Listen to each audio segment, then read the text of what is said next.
Welcome back, everybody, to Behind the Nine, the show where we get to know all the guys behind the Nine team. I'm Alan Gustafson, your host, and the crew chief of the number 9 Napa Chevrolet. And man, I am super, super excited. My man has gone over the top to make this video cast spectacular. So, special guy with us today, a man of many nicknames. So I don't know how I can introduce you. I can introduce you from the French Tony Bove. I can introduce you as the Italian Tony Bovolone. I can introduce you as Carl Toro Tony, but Tony Bove, the engine tuner for the 9. What's up, buddy? How are you? Very good. You look Just at the track, just waiting for you, man. Where are you at? you look. I mean, this is spectacular. You look so good. I want to know how you've done this background, this awesome team's background. No, don't take it away. I can't hear you. I can't hear you unless I take it off. This is an authentic background here, man. So cool. So thanks for prepping. You look great. Yeah, no, you decided to go all out here. New level. I'm speechless. I think Yeah. you should be. Backdrop. Backdrop is spectacular. At the track where we all want to be, making laps, back rolling. Tony Bove's got us there. So super cool. So yeah, man. Yeah, You set the bar high.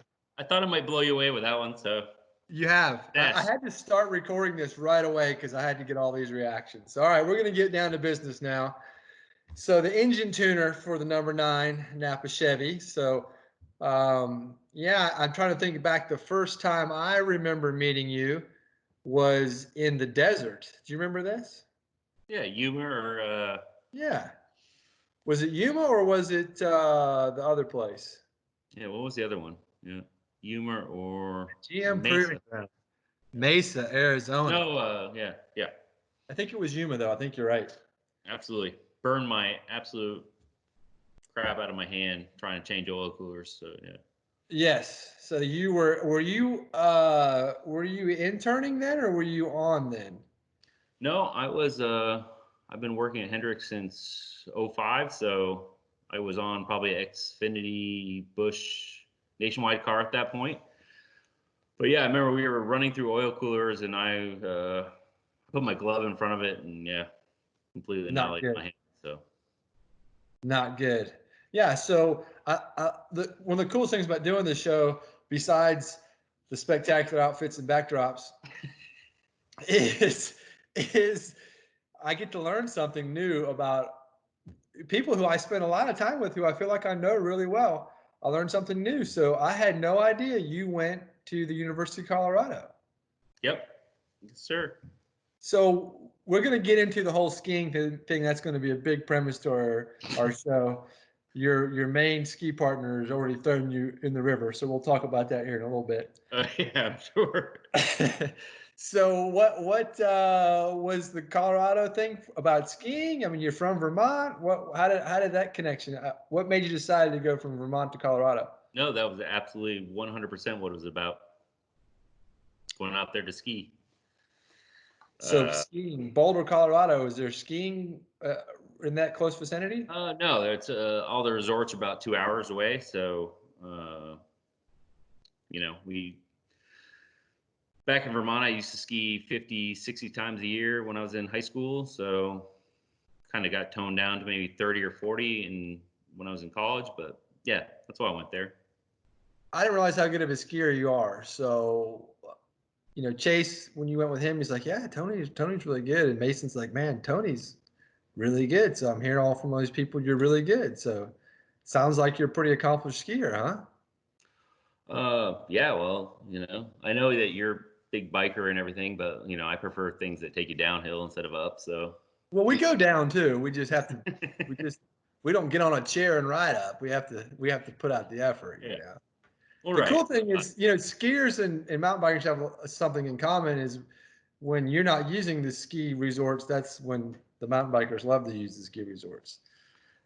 No, I remember, I remember skiing in between my mom's legs when I was 2 years old.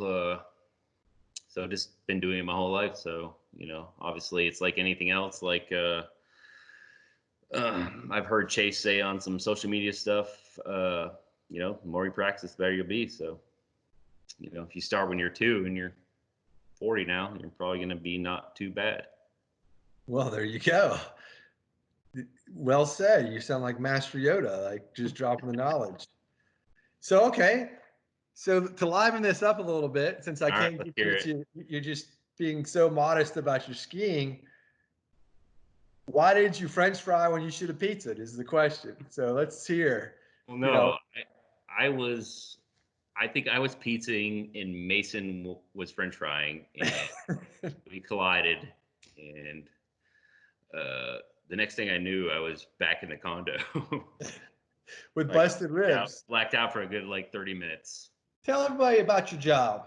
What do you like about your job? Tell them what you do. Tell them some of the highlights of your day to day. Tony Bove's day to day. Well, obviously the most fun I think, anybody can agree is being at the track.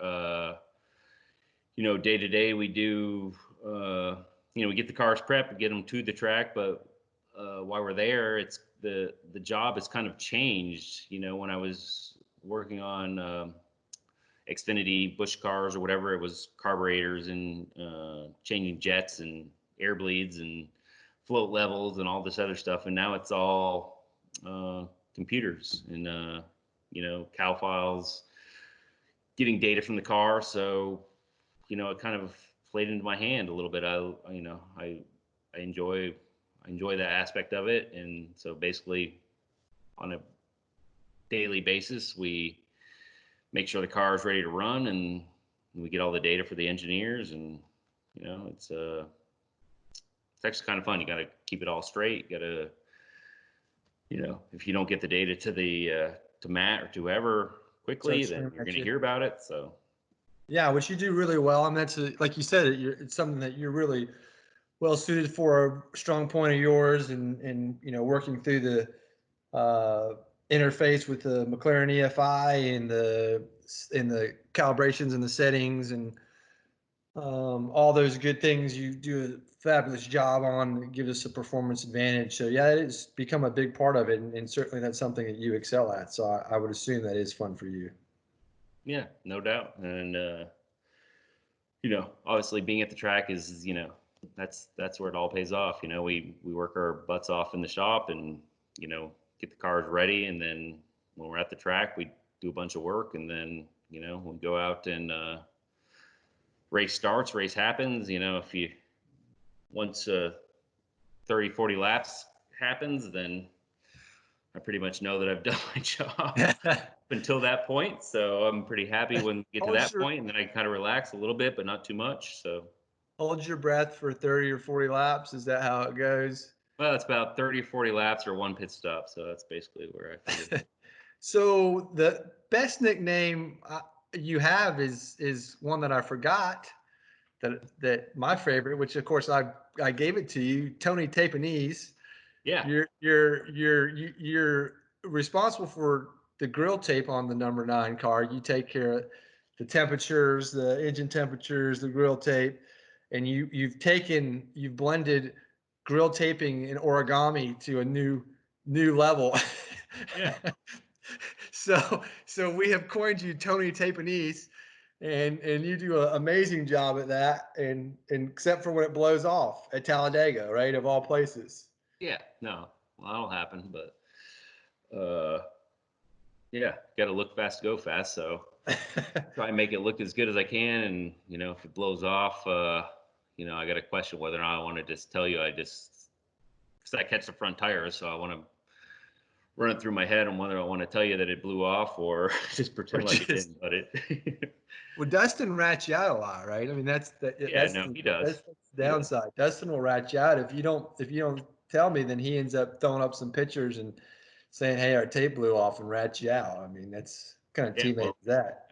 we knock 30 degrees off that engine temperature, then we're gonna make big power, as John Yeah, we Kendrick make a couple said. more horsepower. Yeah, we've lost 80 counts of drag horsepower, but we got a couple more engine horsepower. But yeah, so that's a fun part fun part of the responsibility. Can we show your Lloyd Christmas picture on here? I don't know. Ask Morgan. Okay, we'll get the Lloyd Christmas picture. So let's tell that story. How did you knock your tooth out? I forgot. You didn't forget. tell us the story. Well, I was laying under the toolbox in, I think, Daytona last year. Oh, I do remember now. Yeah. Ow. Yes. I was trying to help IT Brian out, and yeah, thing was magnetized to the side of the toolbox, and it came down and connected directly on my tooth. How bad did that hurt? It didn't hurt a lot, but I had the piece of the tooth in my mouth. Wasn't really excited about it. Yeah, it's one of those things. I typically haven't had any serious at-track injuries, and actually that one's a little embarrassing, but yeah, it happened. Yeah, that's painful. So we of course, being the great friends we are, we had to get a picture of you with a big smile on your face, and we put it up in our team room, and yeah, we called you Lloyd Christmas for a little while. Yeah. Well, that's the one good part about this team is, if anything is remotely funny concerning any member of the team, it's not going to get let go for a while. That is. It makes it extremely enjoyable, doesn't it? It certainly does. So you've done this for 13 years. You've accomplished a lot of things. What are your highlights? What stands out to you? What do you enjoy the most? For me, it was the win at the Glen in 2019. A good buddy of mine when I started at Hendrick, Rick Wetzel, champ, befriended me when I started there. It's a good friend of mine. We had this here sticker on the car. I don't know if y'all can see. Was that on the car for that race? That is spectacular. It was on the car. That is cool. Basically we won. I think we won one of the two practices, one qualifying, and stomped them in the race. So basically, just about a perfect weekend. So that was pretty cool. So, chase first win, big, no doubt. But that one was important for me. Yeah. So Champ's a special guy. He I'm going to do my best here to recap a little bit. He was the engine builder who had won the Indianapolis 500, the Brickyard 400, the Coca-Cola 600, the Daytona 500. Worked at HMS for a long time. Great friends of a lot of people. Great friends of Jeff Andrews, yourself, obviously, and then had some contracted a nervous disorder. I don't know exactly. Was it Parkinson's or Huntington's? I think it was called. I don't know exactly, but yeah, I mean, he was, for my first 3, 4, 5 years at Hendrick, someone I talked to every day, shared stories with, great guy. And then he, obviously had to, move out of the engine shop and, stay at home, but great guy. Like you were saying, has so many accolades, you couldn't possibly count for him. And then, back in the days when the engine tuner was the engine builder, that was, he was that for Jeff Gordon for, probably the better half of the 90s. So badass dude. Yeah, amazing guy. Unfortunately, I'm assuming about that time succumbed to his illness that he fought for a long time, and it was great that we could pay a little tribute to him. And it's great that you're paying tribute to him today. So yeah, kudos to you, and certainly fond of his memory for sure. So yeah, that's a great story, Tony. That makes me feel bad for making fun of your tooth getting knocked out. Now that you now that you put it into put that into perspective. No, I mean, half the fun of our deal is how much fun we have. We perform at a super high level, I think, and that's an exciting part of it. But I think if you look at our neighbors to the left or to the right in the garage, I think they'll agree that we have a lot of fun while we do it. So that's the best part about being on this team. Absolutely. Yeah, I agree, and I think we live life to the fullest, right? We work really hard and we want to perform, and we do everything we can to compete and win. But at the same time, we want to enjoy what we do in each other's company and enjoy being around each other. And I learned that from Mark Martin. Actually, he told me a long time ago. He said, "Hey, you don't have to be miserable to win. That doesn't go hand in hand." And I think a lot of times in the sport, people think you have to consume yourself. All you got to do is work, work, work, be serious, serious, serious, and be miserable. And that's the only way you get paid off. And he sat me down in my office one day, actually, and he said, "Look, I went through this for a long time." He said that I was that way because he kind of had seen that trait in me. He said, "You have to enjoy what you do." He said, "You don't have to be miserable to win. You can have fun and you can and still be just as good." And he basically phrased it to me that he felt like you'd be better if you enjoyed it. And that was a huge moment in my career and for me, and it just kind of resonated. And it's like, he's right. This is a really tough sport, and we go and travel and compete and have a lot of pressure on us. Like you said, for the first 40 laps of the race, you don't even really breathe. You got all this tension, and you just have to relieve that, and you have to enjoy it. And it's got to be something that's fun. You're not going to be successful if you aren't passionate about what you do and what you love. So yeah, we try to do that. And certainly I love all you guys, and I think we have the best team in the garage, and I love being around you guys and as friends and people. So yeah, we have fun with it, man. It's great. It's great. I agree with you. It's a great thing to illustrate for sure. All right, buddy. I got to give you first of all, kudos for the uniform, the backdrop, taking it to a new level. Certainly appreciate it. You're taking our show from a C- to a solid B+. So Well, I know. thank you. I think Heath had you about at a B+ or maybe an A-. So I had to come up with something. It's hard to beat No, Heath. I think you've raised our game. I think our great. Yeah, I think we were slightly below average until this. So our stock is rising, folks. Doing good. So yeah, thanks, Tony. Thanks for coming on. Thanks for Yes, having sir. fun with me. Thanks for laughing. Thanks for all you do for the 9. Thanks for all you fans for joining in. Give us some likes. Give us some thumbs ups. Give us some shares. Watch the next episode. Make sure you French fry when you're supposed to, and you don't pizza when you're not supposed to. Did I get that right, Tony? Yeah, you definitely want to pizza if you're feeling scared. Pizza for sure. Pizza. If you want to go, French fry. French fry. All right, my man. Thank you.